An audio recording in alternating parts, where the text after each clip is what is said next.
Hello everyone. What we are going to see today is about rice tungro virus.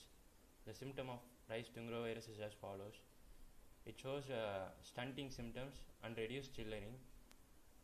The leaves become yellow to orange yellow in color. The discoloration of the leaf follows from a tip downwards. It shows a delayed flowering. The panicle is either partially filled or sterile. The rice tungro virus affects all stages of rice. Next, what we are going to see is about the causal organism. The rice tungro virus is caused by two morphologically unrelated viruses. That is, it is called as a composite disease. It is caused by two viruses, which are rice tungro bacilliform virus and rice tungro spherical virus. These two combine to give the following symptoms and the disease. The epidemiology of the disease. The rice tungro disease is transmitted by leafhopper. The most efficient vector is leafhopper Nephotitix virusans, while the Nephotitix nigropictus, parvus, malayanus, resilodorsalis transmit disease in a non-persistent manner. The disease is complex. It is a complex disease as it contains two viruses. The RTBV cannot be transmitted by leafhopper unless RTSV is present. That is, the bacilliform virus must be present in the leafhopper to contain the spherical virus also. The insect could acquire the virus from any part of an infected plant. It helps in it transmits through previously infected plants. The RTBV is a bacilliform virus and RTSV is a spherical virus.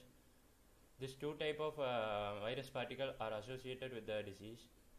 The bacilliform causes the majority of the symptoms. Spherical particles just helps in the transmission of the bacilliform virus by green leafhoppers.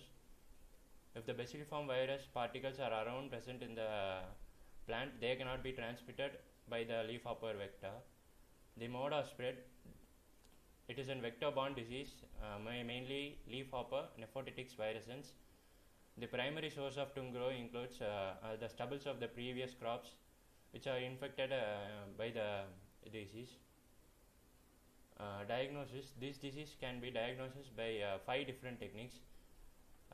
First one is the symptomological approach, which is we could see through by what the symptoms are present and we could diagnose the disease.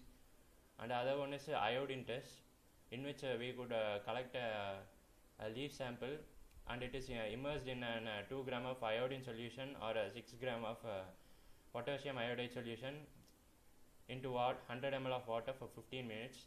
If the disease is present, it produces dark blue streaks. The next one is serological test, which includes latex agglutination test, ELISA test, which is enzyme linked immunosorbent assay, and rapid immunofilter Papper assay, which is also known as RIPA.